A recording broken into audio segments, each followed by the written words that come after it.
Okay, I'm going to begin this evening by thanking your administration for inviting me to present tonight on the student financial aid process. My name is Ann Carmichael, and I'm a student financial aid consultant. Um, I want to start off with a couple of housekeeping tips. You'll notice that I have your Zoom video off and your audio muted. So if you can keep that up throughout the process, that will keep us all from being distracted.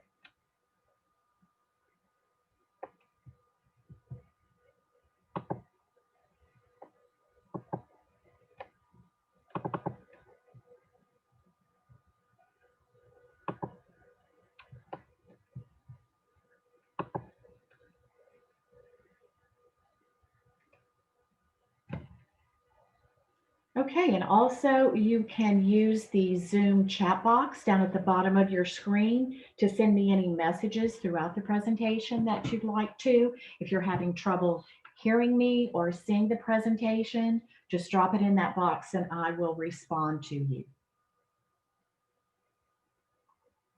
Now, as I'm sure your counselor has already told you, the Louisiana Department of Education asks that the class of 2021 submit the free application for federal student aid as a requirement for graduation.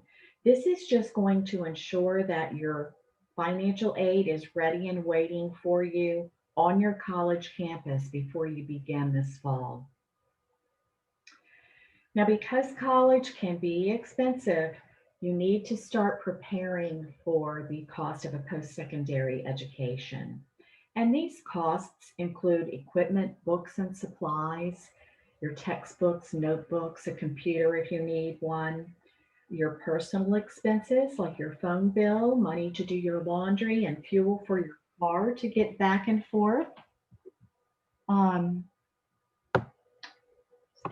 I'm sorry, people are still entering, which is great, to get back and forth from school to your apartment or your dorm room. And then tuition and fees.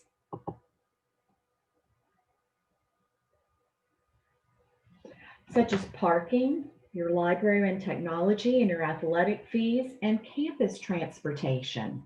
So this can all be pricey when you include your tuition and fees and your other expenses. But the good news is that financial aid is available from the federal government, from our state government, from our college and career schools, and nonprofit and private organizations. Now, every year, the federal government provides more than $120 billion in student financial aid.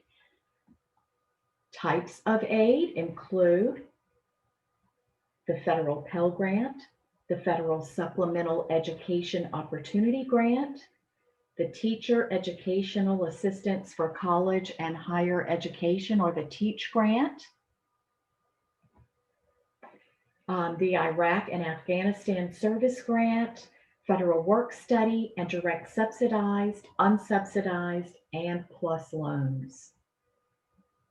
Federal student aid grants are a form of financial aid that does not have to be repaid.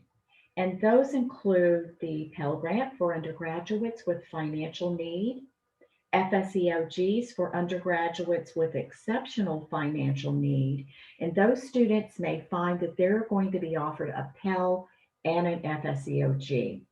And then the service grants, and those are for the students of military parents who died following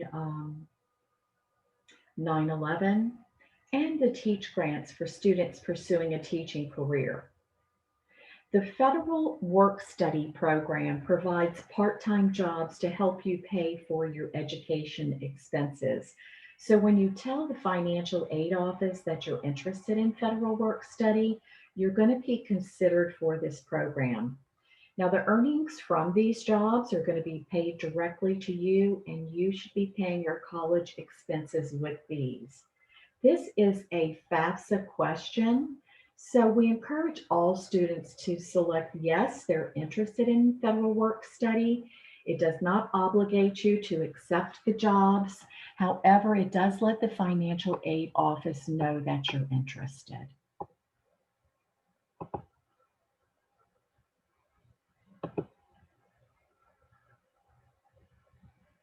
Direct subsidized loans are based on financial need, and no interest is going to be charged on those types of loans until you graduate or cease to attend. But the unsubsidized loans that you could possibly be offered um, are going to accrue interest while you're in school and throughout the life of that loan. And interest is something that we want to avoid if at all possible. So you want to remember there is a difference between a direct subsidized loan and an unsub loan. You want to make sure that you are accepting your subsidized loans first.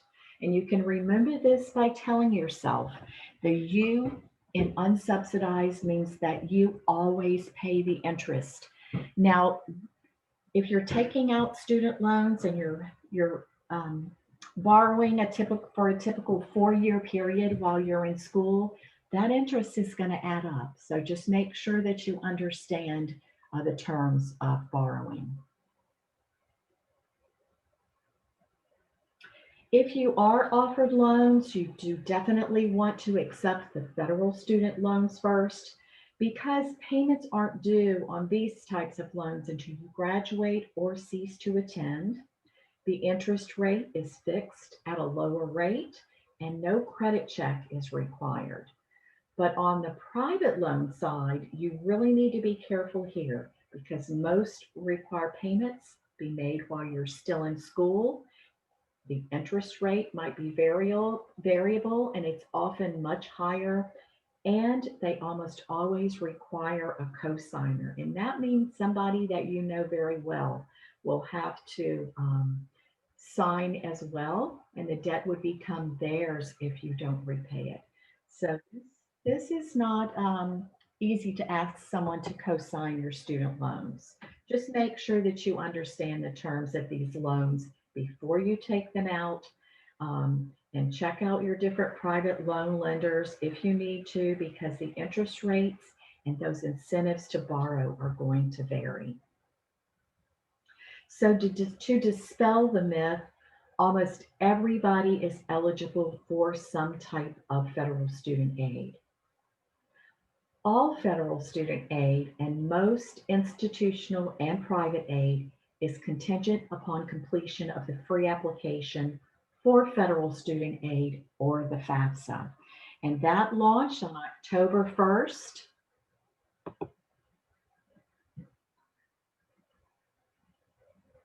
It launched on October 1st, so hopefully you've already gotten started on that. You do have to complete a FAFSA every year that you're in college, so make sure you set your reminder for yourself on October 1st to prepare your next year's FAFSA. Student financial aid is awarded on a first come, first served basis, so make sure you're at the head of the line for receiving these funds and get your FAFSA done as soon as possible. You'll want to pay close attention to any deadlines that are set forth by your college. There are state deadlines. So the top scholarship requires a deadline for FAFSA completion. Federal student aid has a deadline to submit, and I'm sure your counselor has a deadline for you to meet that graduation requirement. So check with each of these parties. Now, before you begin the FAFSA process, you'll want to collect all of your documents. These are going to include the student and parents' social security cards, because when you're starting your FAFSA and you're creating your federal student aid ID, your name and social security number has to reflect what's on this card, even if your name has changed since you last had your social security card issued. The student and parents' social security cards and their 2019 federal income tax returns are important to have with you. Now, if you're planning to use the Internal Revenue Data Retrieval tool, you're going to want to have your tax return from 2019 in front of you because you have to enter in the IRS website exactly what's on that tax return. You may have moved since 2019. We've seen instances where the tax preparer has misspelled someone's name on the tax return from 2019. So you need to make sure you have this return and you are entering exactly what's on that return once you get into the IRS site. If you don't have a copy of your return from 2019, contact your tax preparer and get a duplicate copy. Or you can go to the IRS site and request a tax transcript. You should also have your W-2s with you because there's information on this form that might not be listed on your tax return, and bank statements and records of investments because you must report the balances of these accounts as of the date you submit the FAFSA. Now, I always went into my different accounts and did a screenshot of my daily balance, and you want to keep this in a separate folder. The financial aid office might not ask you for it, but if they do, you'll have it on hand. You'll begin by creating the Federal Student Aid ID because this allows the student and his parents to identify themselves electronically when accessing federal student aid websites such as the FAFSA. And it's going to consist of a unique username and password that you're going to create, and it should reflect only your personal information. Each student and one parent should be creating an ID by visiting fsaid.ed.gov, and only your email address and phone number should be listed in your ID. Quite often, what we find when we see that people are having an issue electronically signing their FAFSA is that the student may have used, say, the parent's mobile phone number as their alternate number and vice versa, or you're trying to share email addresses. This is considered shared information, and you're not going to be able to sign your FAFSA if you have someone else's personal information in your ID. So make sure if you don't have an alternate phone number, perhaps, then just leave that section blank. This is also a good time to make sure you have your own personal email address. You're not using your school email address because once you graduate and your school email is disabled, federal student aid is not going to have any way to communicate with you. Your FSA ID username and password is your official legal electronic signature. So you want to make sure you're recording it and keeping it in a safe place. You're going to need this information every year that you complete a FAFSA. Now, if you don't have access to a computer, you can download the FAFSA mobile app. It's called My Student Aid, and you can use it to submit your FAFSA on a mobile phone or any other mobile device that you might have that has internet access. Or if you prefer, you can go to the web-based version, FAFSA.gov. Now, we found that students prefer to use the app, which is fine. You can get started there. Your parents can work on the web-based version at FAFSA.gov, and all the information is matched up and combined into your one FAFSA. You want to begin the FAFSA by logging in with the student's FSA ID because the FAFSA is the student's application for federal student aid. The parent ID is going to be used if you choose to transfer your tax information from the IRS into the student's FAFSA, and then it will be used again to sign the student's FAFSA. The high school class of 2021 should be completing the 21-22 FAFSA because you're applying for aid for that academic year. Now, a lot of students ask why. They're going to be graduating in 2021. Why aren't they completing the 2021 FAFSA? Students who are going to be attending school, students are going to begin college early, and they are going to need to do the 2021 FAFSA. Gosh, we have students still entering. This is great. Um, if you're going to be starting school before the fall semester, you might have to complete the 2021 FAFSA. You'll need to contact your college in that case and find out which FAFSA they are expecting you to complete for this academic year. But for those that are attending in the fall and spring of next academic year, you want to be working on the 2021 2022 FAFSA, and this is also the FAFSA that meets your graduation requirement.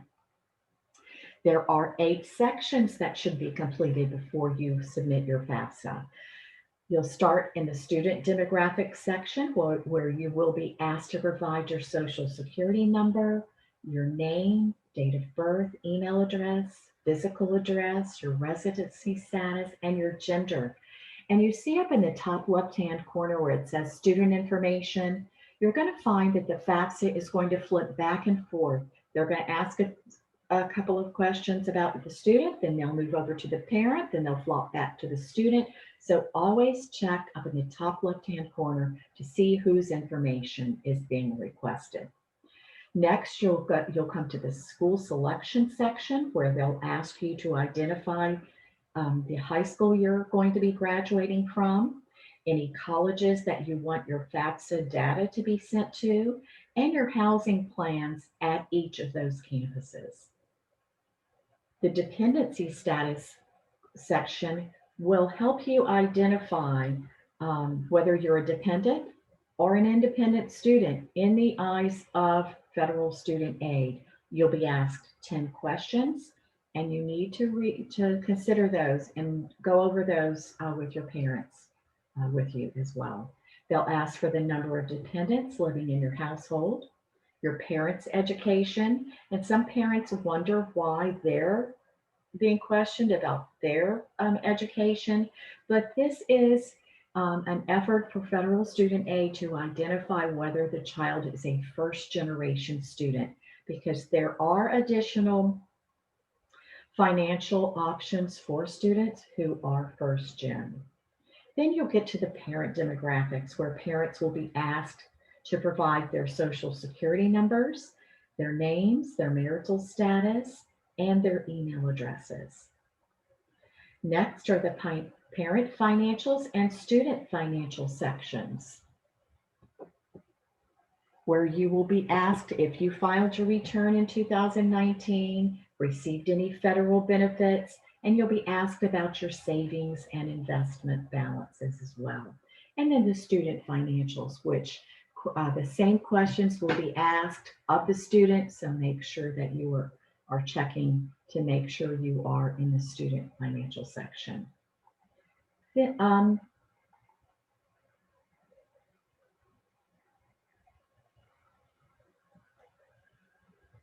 Now, you want to make sure that you've entered your information correctly, and then once you've done this, it is almost time to sign and submit. And this is where you're going to use your FSA IDs. Once you do submit your FAFSA, a confirmation page is immediately going to pop up, and you will be able to review that. A copy of this information is always also going to be sent directly to the student's email address. So for this session, what I'm going to do is cover the most commonly asked FAFSA questions. But if you have one that you think of during the presentation, if you'll just drop it in that chat box on your Zoom toolbar, I will discuss that with the group afterwards. If you prefer to contact me directly, I'm also going to provide my email address for you again at the end of the presentation. The citizenship requirement. Now, a student must be a citizen or an eligible non-citizen to complete the FAFSA, but if his parents are not either, they will enter zeros in lieu of Social Security numbers. But the student can still submit a FAFSA. And we're often questioned about selective service. Young men between the ages of 18 and 26 must be registered with selective service to be eligible for any type of federal benefit. And because grants, work study, and student loans that are administered by federal student aid are federal benefits, you should be registered. If you have not already registered, you can register within the form. If you choose not to register within the form, just know that your FAFSA is going to be considered incomplete and you can submit it, but you're not going to be offered any federal student aid. So guys, you want to just go ahead and make it easy on yourself, unless you're paying out of pocket for your education, and you want to select register me when you come to that selective service question. Only the colleges that you list on the FAFSA in the school selection section are going to consider you for financial aid. So you want to make sure that you're adding all of the colleges that you're considering. And you can do this for up to 10 colleges at a time. If you're planning to apply to more than 10 colleges, there are instructions here on this page that you'll want to follow. To determine your dependency status, you're going to be asked these 10 questions, and we'll quickly go over them. Will you be 24 or older by January 1st of the school year for which you're applying for financial aid? Are you married or separated but not divorced? And remember, these are questions being asked of the student. Will you be working on a graduate degree? Do you have children who receive more than half of their support from you? Do you have dependents other than children or a spouse who are living with you and receive more than half of their support from you? Are you currently serving on active duty in the U.S. Armed Forces for purposes other than training? So this is going to exclude those in boot camp and basic training. Are you a veteran of the Armed Forces? At any time since you turned 13, were both of your parents deceased? Were you in foster care, or were you a ward or dependent of the court? Are you an emancipated minor, or are you in legal guardianship as determined by a court? And it's important to know that legal custody is not always considered legal guardianship. So make sure you have your documents in front of you if you find yourself in this situation, and answer this question appropriately. Are you an unaccompanied youth who is homeless? Or are you self-supporting and at risk of being homeless? Now, if you can answer yes to just one of these questions and you can provide a legal document supporting that claim, then you're considered an independent student for FAFSA purposes, and you're not going to be required to provide parental information.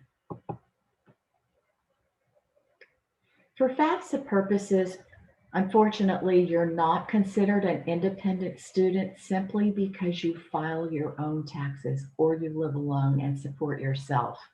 However, if you do find yourself in this situation, you can work directly with the college financial aid office and they might be able to make some adjustments for you. This is the big one. Who is my parent when I fill out the FAFSA? The parent or parents that you lived with the longest in the past 12 months should be listed on your FAFSA. So if you live with both of your biological parents, that's easy. You'll just list both of them. But if the parent you lived with the longest in the past 12 months is separated, divorced, or was never married, you should list that parent on the FAFSA. Now, if that parent is remarried, you should also include his or her spouse. In other words, federal student aid wants to know the financial standing of the household that the student has lived the longest in the 12 months prior to the date that the FAFSA was submitted. Now, if you're identified as a dependent student, but your parents will not provide their information on your FAFSA, you can go ahead and state that you're unable to provide parental information, say that you do not have a special circumstance, and submit your FAFSA without parental information. Next, you must contact your college's financial aid offices to discuss your situation, because if you don't do that, you're only going to be offered federal student loans. Your college financial aid office is going to be the group that's going to be awarding your financial aid, not federal student aid. So you must communicate with them about your situation. Now, to expedite the processing of your federal student aid, the student and parents should use the IRS data retrieval tool, if at all possible, to provide their income information. If the parent or the student did not file a return in 2019, then they are going to select not going to file or will file, and they will enter their income information manually. If you didn't earn any working wages in 2019, then you'll just proceed saying that you're not going to file a return, but enter zeros in the income fields because you don't want to leave any blanks within the FAFSA itself. But using the IRS data retrieval tool is going to greatly diminish your chances of being selected for verification on your college campus. If you are having trouble using this tool, you can contact Federal Student Aid or call Leela's FAFSA helpline for assistance with that.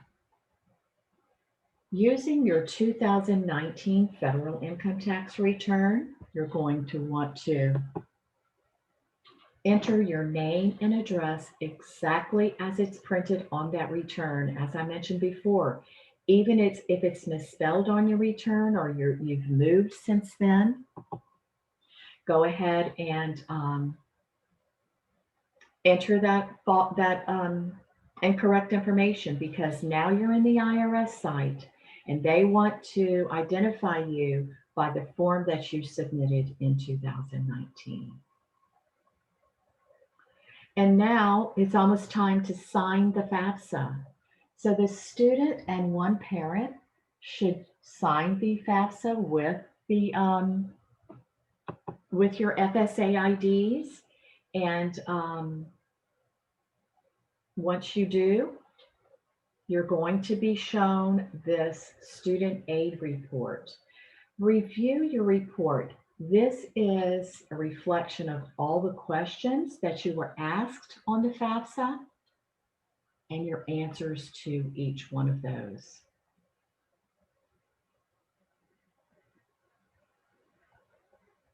Once you do submit your FAFSA, you're going to see the FAFSA confirmation page pop up. You want to take a look at this confirmation page. This is the only time you're going to see it, and you do have the option to print it. So you want to go ahead and print the page if at all possible, and take a look at the next steps you need to take to be completing the student financial aid process. You'll also see a list of the colleges that are going to receive your FAFSA data. You can review your estimated expected family contribution and consider your financial aid estimates. Now remember that on this page, you're going to see reflected some dollar amounts. These are only estimates, and they're based on your FAFSA answers. Each college financial aid office is going to verify the information that you've submitted, and they will determine your aid on their campus. Once you have submitted your FAFSA and it's fully processed, then it's going to be shared with your colleges. At that time, if you've completed your application for admissions on those campuses, the College Financial Aid Office will begin to identify any aid that you might be eligible to receive. If your family's financial situation has changed since 2019, and we're going to have a lot of that this year with the special situations that are happening around the country, you're going to want to contact your financial aid office because they have the ability to use their professional judgment to adjust your aid offer. So if your parents have lost their jobs or their hours have been cut down, um, if you've had some medical expenses since that time or a parent has died, then the financial aid office can adjust your award. The office is going to consider and determine your net price by considering their cost of attendance, subtracting any grants or scholarships they might have to offer you, and then that's how they will determine your net price. So you will then either pay that net price difference with cash on hand or accept student loans to pay the difference.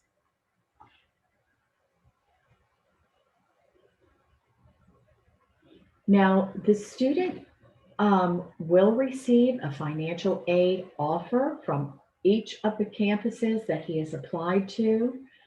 Each offer is going to show that college's cost of attendance and show any grants, scholarship, work study, or student loans they can offer you. But make sure you're reading through this carefully and that you're responding to any requests so that they can timely process your award.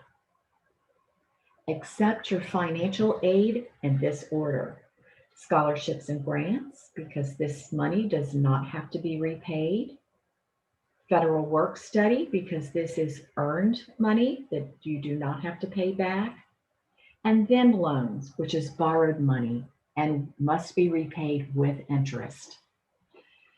The student financial aid process is explained in Leela's FAFSA completion guide and workbook for the class of 2021, and it's free for Louisiana high school seniors. So ask your counselor for a copy or shoot me an email and I'll be happy to send you one along with our senior checklist to help you stay on track this year. Now let's just talk for 1 minute about scholarships. This is gift aid. Scholarships are gifts that do not have to be repaid, and there are thousands of them offered by schools and employers, community organizations, professional and social groups. Some are merit-based, they're awarded on academic achievement or a special talent or interest that you might have, and others are based on financial need. A scholarship could cover the entire cost of your tuition, or it could be a one-time award of just a few $100s, but either way, it's worth applying for because it's going to reduce the cost of your education. Talk to your counselor, talk to counselors in your college financial aid office. They see a lot of money coming through their office, so they have some tips on where to find it as well. This year, Leela is offering 2 scholarships: a $1,000 FAFSA completion scholarship for seniors attending a Louisiana high school, and a $1,000 Choose Louisiana scholarship for students that are already attending a Louisiana college. And you can find out more about that, and you can find the application at leela.org. Now, for those of you who have exhausted all opportunities for scholarships, grants, federal and state dollars, Leela does have a nonprofit student loan program, and you can find out more about that at leelachoice.org. Your questions are always welcomed. So now is the time. If you want to chat with me, I'm happy to answer any questions that you might have. Or If you prefer to call me at Leela's FAFSA helpline or shoot me an email, I'd be happy to discuss your situation with you. I do want you to know that a copy of this presentation and other financial aid tips is going to be posted on our YouTube channel. It's called Ask Leela, and you can follow along there to keep up to date. I'll check the chat box now. And I don't see anybody who's left any word in the chat box. So I'm going to assume that you're going to be contacting me directly if you have any questions. I want to thank you again for having me this evening, and I'm always available to you. So please reach out and have a great senior year.